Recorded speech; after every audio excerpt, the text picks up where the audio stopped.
It's time to feel the rage. Welcome to Film Rage, where we talk movies in theaters, streaming, and classic films as well. Directors and actors beware, as you cannot hide from the rage. My name is Bryce, and I'm part of the Film Rage crew, which also includes Jim. Hey there, Jim. Hey, Bryce. And also we have the Merman. Yo. How are you doing, Mer? I'm okay. It's cold as shit out there. I didn't want to come. It's not nice out there. No, it's not. It's cold and it's got that dampness to it. Exactly. It's just it gets in the bones. Yes. I don't like My it. balls are inside my body I'm right here now. So That's what I'm thinking. So the introduction's out of the way. Let's rage on. Well, thanks to Albin Sporters. If you love our independent podcast, please like, subscribe, share, and give us a 5-star rating on your listening platform, or support us and join the Film Rage community by joining our membership at buymeacoffee.com/Film Rage YYC. If you cannot commit to a membership, you can still buy us a movie rental and dare us to see a terrible film, which we'll watch if it played anywhere in a cinema in the world. Now, let's get to raging. Okay. Ooh. Amazing man, amazing man, he predict the mundo. Bryce is falling off his wheel to turn. He comes now, better watch out, kids. He's coming swimming to you. Swim, Murray, swim, Murray. Swim, Murray, swim. Swim, Murray, swim, Murray. Swim, Murray, swim. Swim all the way to our little Krampus Christmas hearts. yeah. Yeah. Yeah. So, an actual short, rather light week for you guys. It's a light week, yeah. Mm-hmm. You couldn't can't even find my couldn't balls. Couldn't even find more than 2 movies to scrape together to go to. There was a third that I thought we were going to, but then Wasn't Jim that, didn't there was a bring bunch it of up. animated shit, wasn't there? Uh, or that this we're week coming okay- up? No, we're that's okay the, with- that's this what week. we. That's this week We coming don't. up. We don't discriminate anymore. We Apparently. just go to movies. Well, I still Yeah. do. Yeah. Well, you've been a discriminative person I your don't whole sit life. in a movie theater with kids anymore. Yeah. I can't do it. We do the late nights for those Exactly. ones. 10 Yeah, o'clock. well, There's not a lot I of... mean, they're not there. Only the parents that have terrible kids come at the 10 o'clock show. They're all terrible kids. Yes. All right, so the first one is the big movie of the weekend by Sony Pictures, another fantabulous superhero movie. Yes, and you know For what the people who rule is? brought you Madam Web, And- The Last Venom, You love The and Last Morbius. So Yeah, yeah, Morbius. they have Morbius so was yeah, all they right. have a good track record of superhero movies. When's yeah, Morbius 2 coming out? My God, I Hopefully hate you. never. Morbius was good. Do you think this one's going to make his top 10 for the year, Murray? Sure. Yeah. I watched the trailers 100 times. 100 times, even with some of the better actors that are in this. It's still a piece of garbage. So yeah, I can't imagine you guys going above a rage. So, But you do know Bryce's rule, right? It's Yeah, I a know, superhero but this is a movie. terrible one. Remember, he So, gave I like Black Beetle a No, meh. Blue Beetle. And That's it true. was meh. Whatever It the was good. Beetle was. No, I'm sticking with my I liked it. double rage. Okay. And we got Queer, which I watched the trailer. I still have no idea what the hell it's about. That's okay. All I know is Daniel Craig is in it. It's A24, and I'm assuming that the people in the movie are gay. So Some of are. them. some of them, well, the main ones. Some of them are not sure. So. Some of them are are- not sure. Some of them absolutely aren't. I didn't see a whole lot of females in the movie. Put it that way. There's one. There's a few. There's a few. Yeah. Not too many though. Now that I think about it. A24. The doctor. You know, for 1940, And the the doctor is a and woman. the maybe girlfriend, maybe not girlfriend. Sure, Yeah. Whatever. Maybe prostitute, maybe not. I don't know. Oh, I don't think she's I don't think prostitute. it's a Mondo. Let's go double meh. Double All right. meh. Anyway. Nice. All right. All right. All right now. All right. So, Kraven. It's like you just mixed two songs there. Yeah. Well, speaking of songs, It sounds like you're singing "All Right" now, but to the music of "I'm All Right." exactly. That's right. exactly what I did. Okay. Because I'm also going to go into another song right now for those of you who are Talking Heads fans. Papa Legma juice mixed with Super Lion blood, Yep. and I think superhero movie magic gets me Kraven for this movie. See what I did there? I saw. I'm craving for it. Yes. So, as expected, with a Fox superhero film, the origin story is ridiculous, as well as the script, dialogue, acting, story, CGI animals, CGI blood, CGI action scenes, and pretty much everything you can imagine. Every single scene in this was predictable, either right from the beginning or not until it was because it was randomly or through happenstance actually happens. Thugs, just superhero magic happen, and for no apparent reason, although we still predictably get to know everything that happens. I think I turned to Bryce probably 10 times as we were watching the movie, and I said, you know, I wonder why they showed that. That's not going to mean anything later in the movie. Do you think, Bryce? And he's like, no. And then guess what, Murray? It did. Foreshadowing. Yeah. Or I said, that person's not going to be the villain, are they? And he's like, no. They were. Yep. It's everything you thought it would be. Yeah. But I said it just like that to be clear. No. Exactly. This felt like it was 8 hours long, and I wished I continued to watch this at the late movie, not the 7 o'clock showing. Because if we would have went to the late movie, because we started early on our screening day, and I kind of wish we started later, So because then I could have fallen Yeah. asleep watching this, and I want to say, for lack of a better word, film. Because I'm not even sure if I should qualify it as that. The female lead and her whole arc was completely stupid and completely nonsense. Calypso. Other supervillains were thrown in for I don't even know why. Like, I don't even understand why they existed. Well, how was I think just to Rhino in eat this? up And more how did time. we just like kill him off? I always thought Rhino was like a major character. But maybe it's just because I watched that cartoon show and he was always in Yeah, that one. Rhino's always in Oh, Spider-Man. Rhino was always in Spider-Man. He was. And Rhino lives at the end of Spider-Man 3. Yes. Although he was totally different than this Rhino. Yeah, because this Rhino was ridiculous. I think you mean Spider-Man And we had 2, no but indication why he was a rhino. I don't know what I mean. Other than he went on an African safari once. So is he actually a rhino or he's a guy in a suit? Well, here's, you know what? no. Nobody really knows. He didn't have a suit, but No. he kind of turned into, like, he had He's this. got some tough skin. He- is what he it had comes got down to. these He wasn't treatments. really He tough wasn't like the skin. stupid mechanical one from Spider-Man. But he grew a horn, No. Murray. He grew a horn. Grew an actual horn. He grew a horn Wow, for what reason? I have no clue 'Cause he's at Rhino. all. Oh, because it was superhero magic. Because he's a Rhino. Oh, yeah, there you go. So, yeah, we didn't really get a backstory on anybody in this, thank No. God. But thank goodness everyone knew everything about everyone through the magic of superhero magic. At no point was I entertained by any of this horrible superhero film.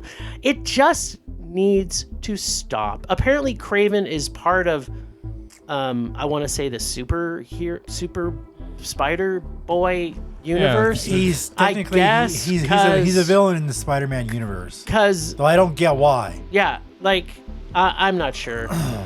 Please, can you... Maybe this is what I'm hoping happens. This is what I actually want to happen. I want them to, Fox, to just make one big Avengers super mashup and end all of this terrible celluloid that they're putting out into our cinemas. This was probably the worst superhero movie I've ever seen. It is a horrible, horrible rage. I hated every single thing about this. Huh. It's so unwatchable. If you see this movie and don't come out feeling a little sicker or a little bit more challenged somehow, then I don't know what you're watching, because this was horrible. Now, tell us what you thought about this meh-filled movie for you, little mister. Tell me all the great things that you loved about this movie. There wasn't a lot to love about What? this What are you movie. talking about? It's a superhero movie. It's meh. I don't even know who this movie was for, because let's drop some F-bombs and maybe have tiny little pieces of it violent enough to get it an R rating. But there was no blood. Oh, there was CGI blood. Yeah, but that's not blood. No.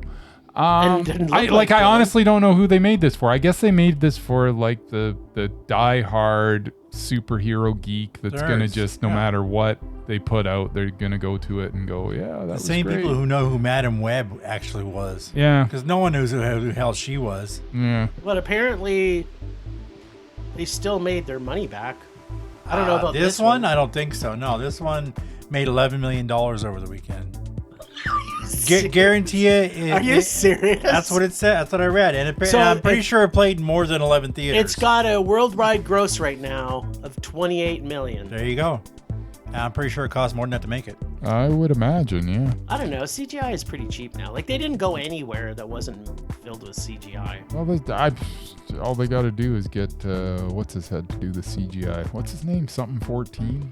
Yeah, the guy who did BC Bigfoot, BC 14. Bigfoot Yeah. versus Krampus. They just There get you go. BC 14 because I think he pumps Spoiler alert. He pumps out like 12 movies a year. Yeah. And I think he spends like $12 on each movie. So. Spoiler alert, he's part of our Krampus episode. Okay, so their budget for making this was $130 million approximately. Plus marketing. Unless that includes marketing. Who knows? No, You know it does what? not include marketing. The good thing is that Sony can't keep making these movies to lose that much money every time. Well, Sony's got all these properties that they're just rushing to cinema because aren't their rights going to run out on them at some point? Probably. I don't know. It's funny. I was talking with Jim about this. I was watching a series on television about the history of Marvel, and in like the 80s, they were broke. They had to sell off all their properties. Yeah, so they sold out a bunch of them to Sony. So I think they might have got a few of them back, but of course Marvel owns them now too. Anyway, but. And just when you're finished with Kraven, there's another Spider-Man coming out. Great. Okay, sorry. Which is also owned by Sony. What else were you going to say about this movie that was so mad about it? I really didn't like anything in this movie. What? What? It's a superhero movie. Yeah, I felt bad for Russell Crowe. He Yes. kind of took his role seriously, which He I did. wish he wouldn't have because You know, the only thing that could have saved this movie, and you know what I'm going to say. Oh, I do. If Russell Crowe was on a scooter, this would have went straight to Mondo.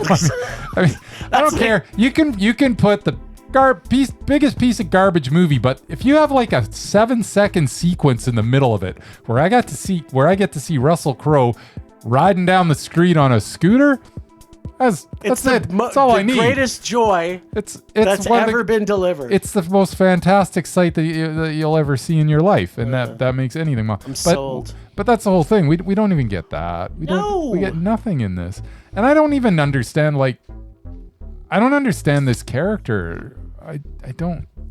Nothing was really explained. I barely understand it. I didn't even see And the I movie. guess I'm glad that they didn't explain it, because then it would have been like a 4-hour movie. He's a villain. A two-parter. But apparently, he kills. He's an enemy of Spider-Man. Well, if he's a villain, he's killing nothing but bad guys in this. Yes, but in the comics and the previous reincarnations. So does he start killing bad guys and then too? So what happened? Why does he start killing superheroes? I have no idea. I never read the comics. I just know that's where his origins are from, and he's in the Spider-Man universe, along with Octopus and the Goblin and everybody else. The Kraven's in there too. I was thinking about this movie this afternoon. I was like, okay, really? I gotta say this about it. I gotta say that about it. Wait, were you doing your pants up when we walked in? Was that what was happening when you were thinking about it? You were thinking about this movie? Yeah. No, I don't Remember when you welcomed us at the door and you had your pants down? My pants weren't down for one thing. Okay. Yeah. But you were thinking about it anyway. No, I wasn't. I was thinking about it earlier today. Oh, okay. And I had all these things that I was going to say about this movie, but then I kind of forgot because this movie's so forgettable.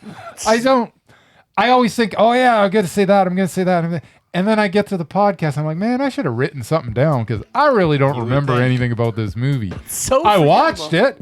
I know there was I know he jumped around a lot. He did. He's parkouring. I know there was a lot of CGI He was doing blood. a lot of parkour. I know they dropped some F-bombs just so they could say that this is an adult movie. I guess. It's like they're trying to be the Fox version of Deadpool versus Wolverine, maybe? Yeah.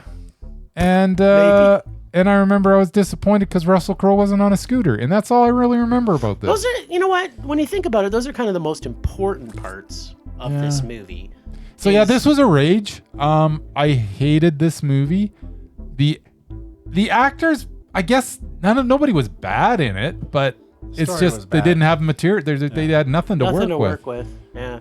And I'm starting to think that the J.C. Chandor might not be a very good director. What else has he done? What else? I was just looking earlier. Well, Murray, hit us with some buttons while Bryce is looking shit up. Yeah, he made that a Most Violent Year, which was actually okay. Yeah, it wasn't bad. I don't know, like, it just was like, this had so much where things were so obvious. Like, there was just, that was probably the most annoying thing, was everything was so obvious, and everybody kind of knew everything that was happening all the time. So it's like, when you thought, oh, like, I'm going to do something like this, and then it's like, no, it's like, I already know this, so it doesn't matter. It's like, how did everybody get ESP? And all of a sudden we've got, like, they threw, what was his girlfriend's / lawyer friend's name again? Calamity, Calypso. Like, her whole arc is just the stupidest arc I've ever seen in my life. You know, I thought he directed a couple of movies that he actually didn't direct. He just produced them. So. Oh, okay. So he actually knows how to produce. Now I'm looking at. Yeah, he was in Viper Club, which was awful, and he was in or he produced Viper Club and he produced Run This Town, which was awful. But he yeah, looking at his movies, how could this movie be this bad? A Most Violent Year was quite good. Oscar Isaac was great in it. Oh, hello. All Is Lost was good, and Margin Call was okay. Yeah. Well, Triple Frontier was a piece of dog crap. Maybe he's now on a trend. He's on, he can't be perfect all the time. Because All Is Lost was that Redford movie where he was like lost at sea, and it was actually okay. It wasn't horrible. Wasn't great. It's Robert. Margin Call was good though, and Triple Frontier, that wasn't fantastic, even though it had the finest actor of mine or anybody else's generation in it.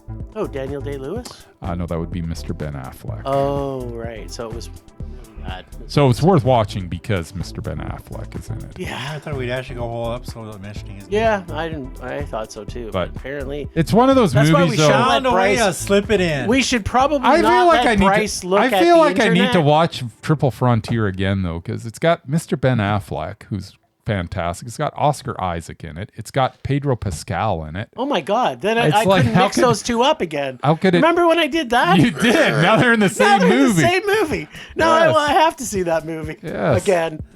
All right. So. Well, I think you know what. I know we have a short episode this week, but I can't talk about this Kraven. No, it's not. It's just horrible. I need to. It's one of those movies. I don't even really want to talk about it. I wasn't enthused to watch it, and then I thought.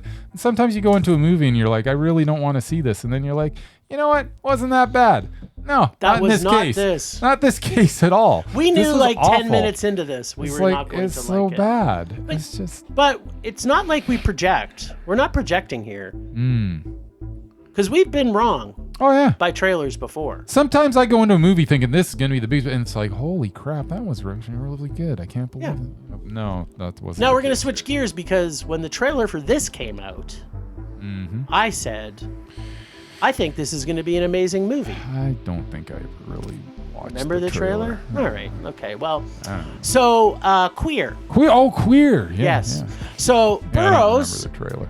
You gotta follow along there, Bryce. Yeah, but keep up with the program. Burroughs is one of those writers that it's hard to get right transferring his writing into a film. This is my opinion. Thought process and opinion.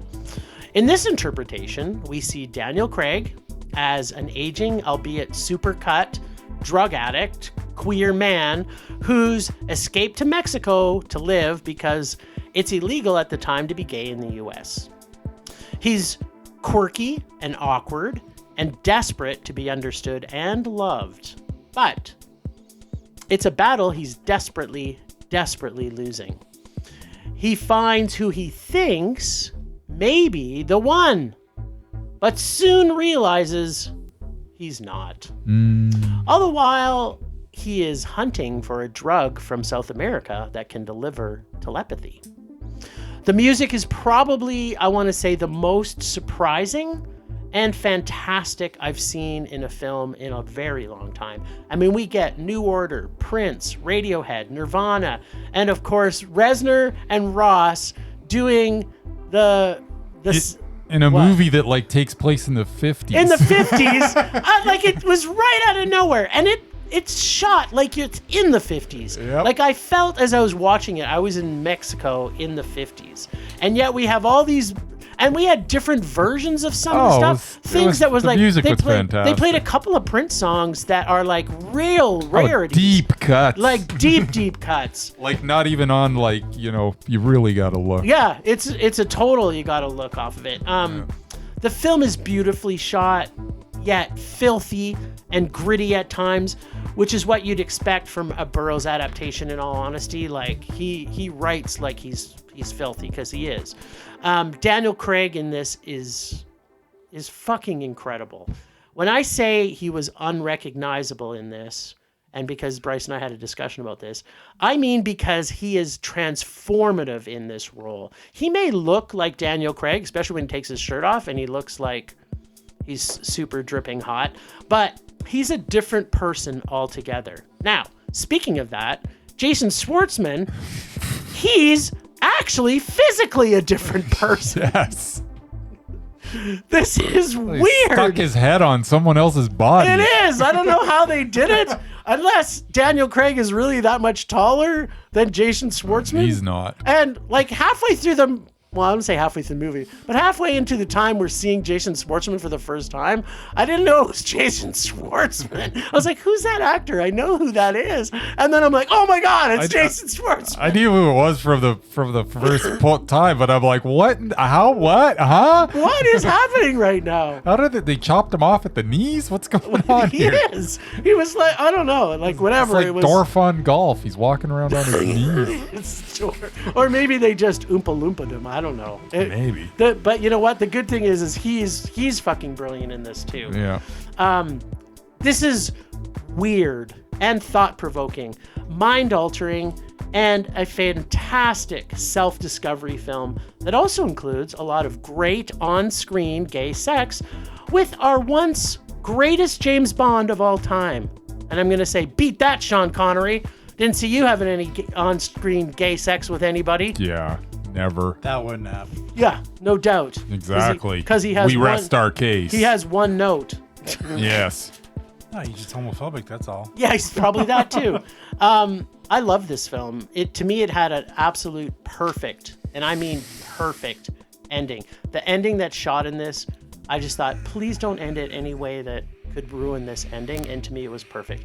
And after going through what Craig goes through to get him to the end, the one moment of love that he felt through this entire film, but probably his entire life, is what we are left with at the end. Through all the strife and turmoil that he's put through, to leave us with that positive note at the end just fit this movie so well. It almost had me bawling my eyes out, but it didn't. And normally, I would have had to get to that bawling point to actually get this to Amando. But I just loved every single frame of this movie. It's probably going to make my top 10. Not going to lie. Alrighty. Yeah. Okay, queer. Luca Guadagnino is one of those directors that seems to have a lot of ideas going into a shoot, and then proceeds to use every single one of them. Yes! It causes features to be rather uneven in tone and pace, which in a lesser director's hands may end up as a jumbled mess. But in Luca's hands, it makes for glorious and fearless cinema. The unevenness of his projects make them intriguing on a whole different level than most directors working today. For that alone, Queer is worth watching. But then you add in the performance of Daniel Craig as Bill Lee, a gay American expat writer in Mexico who spends his time high or drunk or both while trying to pick up younger men, is as good as Craig has ever been in his life. This is the best that Craig has been, and Craig is a good actor. Yep. On top of that, we get Jason Schwartzman as his barfly friend and Drew Starkey as Eugene, the object of Bill's affection, all up to the high acting bar that Craig sets early on in this.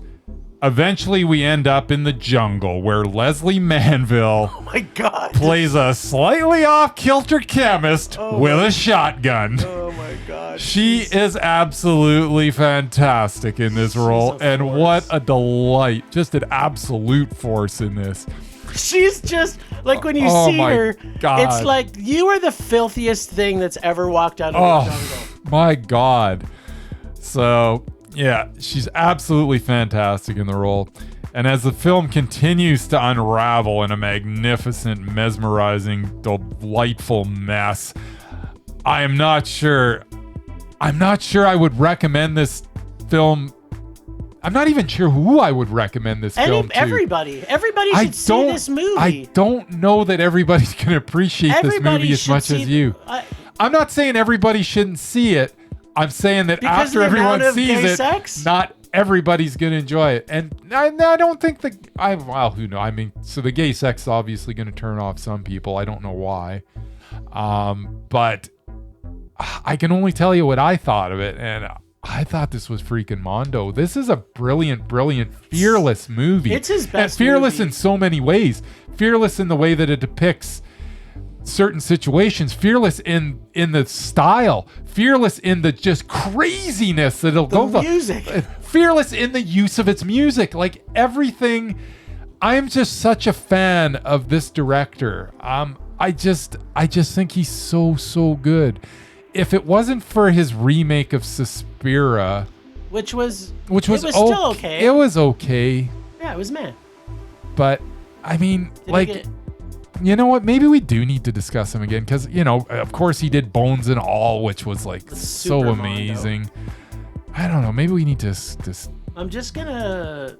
I mean, we'll talk about. I think we've discussed him before, though. Well, okay. So the good thing is that he made Challengers after Bones and All. Yes. Because Challengers for me was a meh. Yeah. And also, I think I might have Mondoed Challengers. You did. Yeah. And Suspiria was Mondo, but Call Me By Your Name is Mondo. Absolutely Mondo. Yeah. And Suspiria was meh. Yeah, yeah. Let's talk about him in the new year. Yeah, we'll maybe if we get some time, watch. But yeah, this movie is just so good, and the characters in it. Oh man, like when Leslie I couldn't believe you didn't even discuss Leslie Manville in your review. I know there's only so much time. There's only so much you say, but well, I knew when you she would, hit so the screen, I wasn't worried. My about God, she was just so good. Yeah. That whole sequence is so nutburgers. Yeah. It's just crazy. And the thing is, here's the thing. In that scene, there's the most obvious, rubber snake that's in there. Yes, there's a rubber snake. It doesn't matter, and it's supposed to be real. Yeah. And it doesn't matter. It fit. Because everything's just so crazy at that point. Because that's what he does. He's like, he lulls you to sleep, and then he's like, are you paying attention? Because I'm gonna fuck you up. And then the whole scene when they're on the ayahuasca and they're melting together. It was like something out of Society. It was like I love this movie. Yeah, I just love this movie. That's what I said. This is gonna make my top 10 for sure. And here's the thing, right? Like you said, people who appreciate art house films. Yeah. This is a movie. And I would hope and most of the people that complains to you about us, the same old crap they're seeing. Well, you watch this. This is not the same old crap. Yeah, but also the people that I think listen to us. I don't think people that are huge fans of Marvel are listening to our podcast. Fair enough. I hope that the people that listen to us, they don't like us. Yeah, because it's like I want to hate fuck the entire film range just because the things they say about my beloved superhero movies. Not the entire film rage crew. Whatever. You're not loving a lot of this. Yeah, I don't read about it as much as you guys do. Yeah, but you still don't like it. Yes. Come on. But yeah, this was such a breath of fresh air. Oh my goodness, was this an original piece and just so good. It we've seen other Burroughs adaptations that they're just, the director can't get it. Yeah. And then we've seen where they can. Yeah. But yeah, it's I mean, you almost have to go off the deep end because Burroughs was off the deep end. So you got to have some you have to have some crazy ways of getting the stuff on screen, and I tell you, Luca is just so good at it. He's just the nuttier the script, like he'll make a masterpiece out of anything. Yeah. He's just so good. There is some scenes in this, Murray. Murray is not comfortable with watching gay sex and no, I'm not.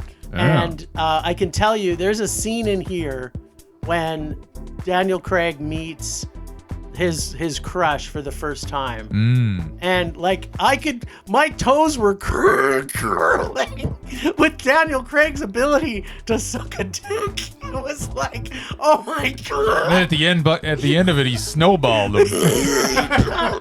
Totally snowballed. It was so good. It's like he's like, no, don't spit it out. It's like, oh my god, there's scenes in this I'm just not even then we got some deep kissing with some added lubrication. It was so good. Oh my god, all right, well, that was a pretty balanced week. Yeah. Did you hit us yet? No, I haven't. Because we're too excited. Stopped talking yet. I know, we're too excited. This film is so good. Mondo! Yeah, if you like our podcast, or if you love our podcast, you have to see this film. Yeah. It's a must-see. It's in amazing. Cinema, too, because it's brilliantly shot. It sure is. Oh, speaking of brilliantly shot, what you got for us this week, Buckaroo? Well, speaking of love. The more traditional kind. What? That is traditional kind. This week, I offer up a little Festivus cheer. Nothing says I love you like Snowball and someone else. All right, enough. What kind of love are you talking about? Christmas love? Let's start over again. Okay, Christmas love? Yes, it's a Festivus cheer in the form of a classic and universally loved holiday film with a huge list of big-name actors and all the smarmy, lovey-dovey Miracle on 34th Street. That comes with a typical Christmas movie. It's Miracle on 34th Street. No, it is, of course, It's a Wonderful Life. Love Actually. Oh. Which I have actually never seen. What? Despite That's a Murray movie. Over 20 years ago. That's a total Murray movie. Is that the one with Bill Nye, the acting guy? The acting guy. So I figured, what the hell? It's a Murray movie. Murray loved it. I didn't know I was going to like the movie or not. It's 20 we years could have old. told you Murray that. loved it. Let me first read off the cast. Yes. Hugh Grant. Yes. Emma Thompson. Yep. Yes. Colin Firth. Yes. Alan Rickman. Yes. Bill Nye. Yes. Liam Neeson. Yes. Liam was Keira good Knightley. Martin Freeman. Yep. Pretty much every well-known British actor from the 2000s. I can't believe you've never seen this. Never saw it. I think it was a Christmas movie. We actually did this on our podcast. Did you? Yeah, we did. It was one of our Christmas episodes you didn't make. Yeah, it was somebody's favorite. Yeah, it was somebody's favorite movie. They also threw in a few Yanks, like Laura Linney, and Billy Bob Thornton acting like Trump before Trump was Trump. The story of the film revolves around 8 couples with completely different relationships. Yep. There's Hugh, the Prime Minister, who's in love with a staff member.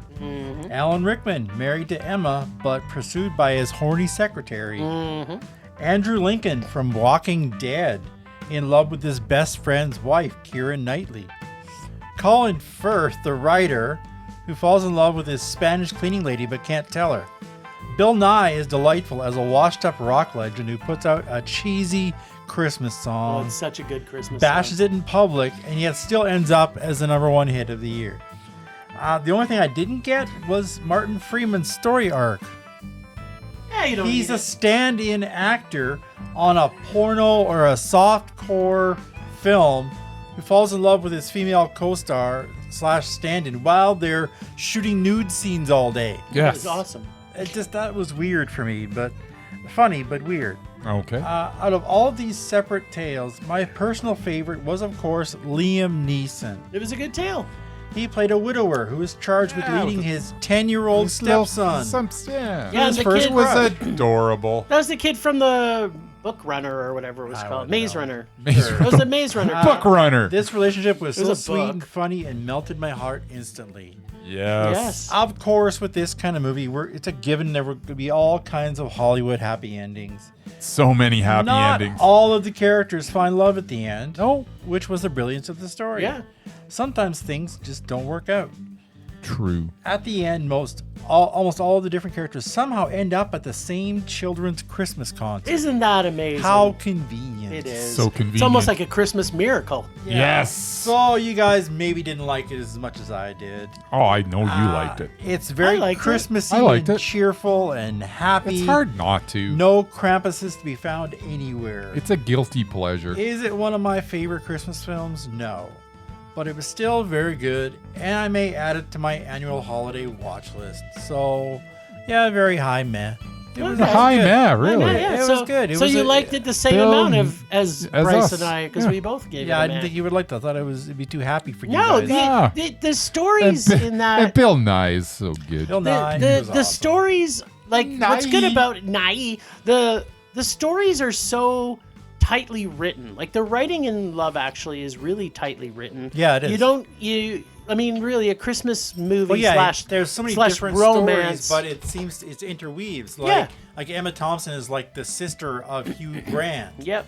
And then at the end, you find out the girl that he's looking for lives next door to the lusty secretary that is going out. That's why they all live in the right next same to each place. other. So, That's yeah, why they it all was- live in the same It all place. weaved together. It was pretty Yeah, good. but what I'm going with it on is the fact that like it's hard not to like it because the stories are quick and painless. If you had one of those stories like most of these Christmas movies do and stretched it out over an hour and a half, it would be horrible. Yeah. Because none of the people are interesting enough to have a whole movie. Yeah, I know. about Everybody them. had their own good story arc. It was good. Yeah, Anyway, it's good. So yeah, that was what I watched last week. So Nice. I had another one to my Christmas list. Sweet. Temperature rising. Vision blurring. Rage taking over. My dog's licking Murray's knee. Nice.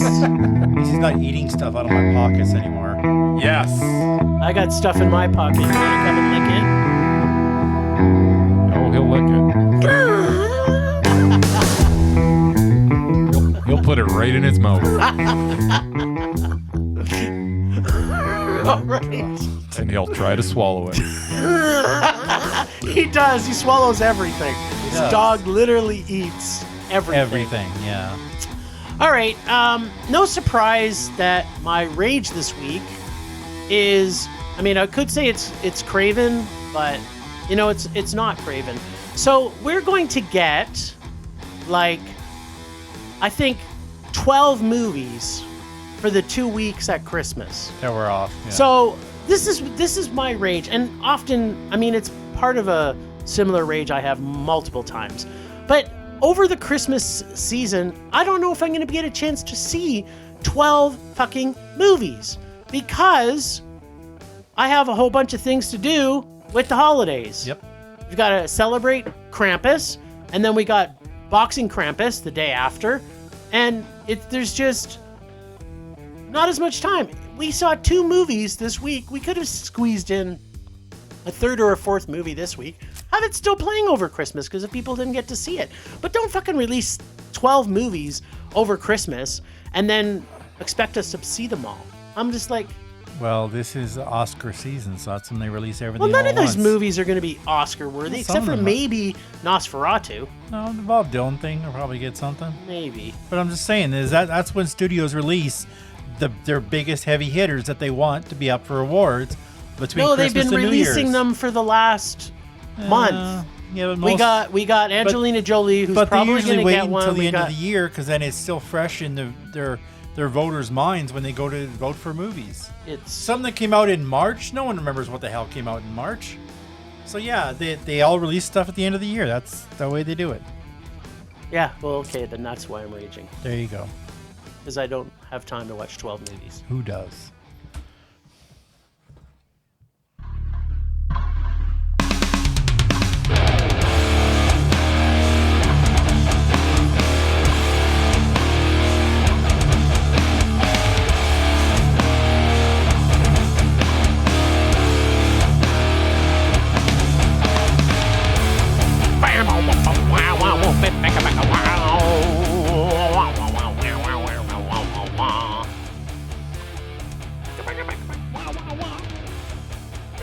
That would be you, Bryce. Your rage? What about my rage? What is it this week? It's time. Do you have one? Do your thing. My rage's pretty simple. I think it's... Simple? That's not normally your rage. I'm surprised it wasn't Jim's rage. Oh, you mean I thought it would be crazy? You know what? My rage is a little deeper, though. My rage is actually with the Pope's Exorcist. What? For originally showing me Russell Crowe on a scooter. Yeah. Because now every time I see a Russell Crowe movie, You if I don't get a expect the scooter, Yeah. I'm severely disappointed. Yeah, you know what? But you know what? Here's the thing: is we got eased into. So my it 'cause rage that was a like man. no scooter, but really it's a deeper rage. It's kind of like I almost wish that I never saw it, even though it brought me such joy, because now I have such disappointment every time that I don't see it. I think we should watch it again because we only gave that movie a meh. And majority of the reason for the meh was because of the scooter, because the movie was not really good. It wasn't great. No, it but the wasn't, scooter but the really scooter- pulled it up. It's this happens to you more than me, because usually I like to judge the whole movie. But with you, 5 minutes of a movie or 30 seconds If it's of brilliant, of 30 seconds of brilliance yes. can make up for an hour and a half of It depends. It non-brilliance. depends where that 30 seconds of brilliance is put. And yeah, sometimes Whereas So- 95 minutes of I won't brilliance say that and what you're 2 saying minutes of isn't true. crap, and it's a rage. Yeah, that's what happens. Hey, with him I too. won't say that that's not true either. It's, you know what? At the end of the day, it's how the movie makes you feel after you've finished watching it. It's true. But you know what? I think the reason why that never got to Mondo is because the scooter ride was at the beginning of the movie. So that's what they should have done. They should if they would have ended it. They or should have even put bookended it. Yeah. Oh, double scooter? Yes. That would have been brilliant. I know. Now that's all I want. I want Russell Crowe on a scooter twice. Well, in every you do movie know that he's there's in. going to be a Pope's Exorcist too, right? He better be on a scooter. If he's If he's not on not a riding scooter, a scooter, it's going to be a rage. that's it. I'm burning the theater down if there's Yeah. no scooter. Well, there will only be you and me in it, so as long as we That's can right. get out. There we go.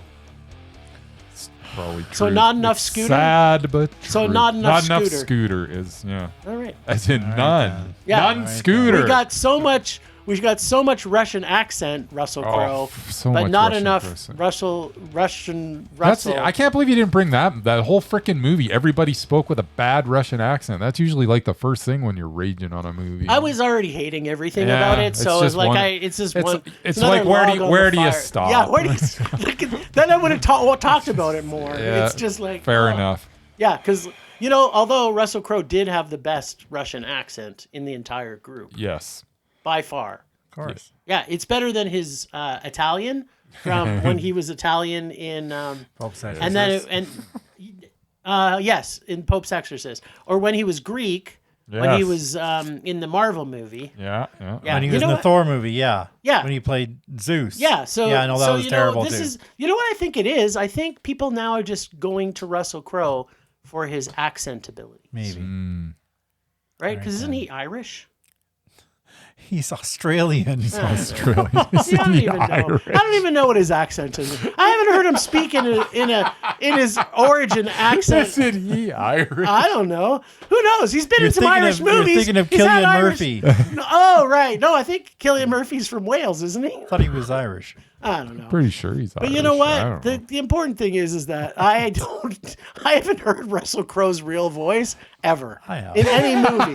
Like, what movie has he ever spoken in an Australian accent? I don't know. Think about it. Yes. I tell you, the one person we haven't heard the voice of is Tom Hardy. I don't know what his voice is. I don't 'cause know it's, either. It is every single role is completely different. You sit there, run them. Every single role, the guy's got a different voice, like completely different. Like it's not even close. Yeah. And isn't he from some like? Murray's sitting here itching to end this podcast. I just want this to end, whatever it is. What are we talking about? Look at who's. Yeah, Russell Crowe is like your favorite actor. Yeah, but the music ran out. His rage is over. We're done. Put some more music on. No, let's just end. Just press some music. Just end. Rage subsiding. Pulse slowing. Anger fading. How about I play Deck the Halls for you? No, that's better. Now that's rage music. Well, this is our last regular-ish episode of the season. Check in next week where John from Life's But a Song will be on our 5th annual Krampus episode. And I want to say this now. Sorry, John. Like, just so sorry. So sorry. Between Krampus and New Year's, we have a special interview with a local film director, and we talk about cryptics from Mexico. On our first episode in 2025, we'll be jam-packed with our Mondo 10 and Rage 5 for the entire season, our holiday season viewings, and the Film Rage Awards, which you all look forward to for 2024. Do not miss it. Thanks, Ragers, for listening and supporting us. For going on now, we're into our 6th year. Thanks to Casey, the nerdy photographer, for being our god of rage. Don't worry, Casey's back in the New Year's. Find us on social media everywhere at Film Rage YYC. Check out everything Film Rage at filmrageyyc.com. We're always wanting to make this a raging blast for all listeners, so please comment, like, subscribe, and give us a 5-star rating on your listening platform. Send us emails to filmragecalgary@gmail.com. You can do that twice. Dare us see terrible movies to fuel our rage. But no matter what you do, please, please, please, pretty please, please, please, give us Russell Crowe on a scooter. That's it for this year. Rage on! Rage on!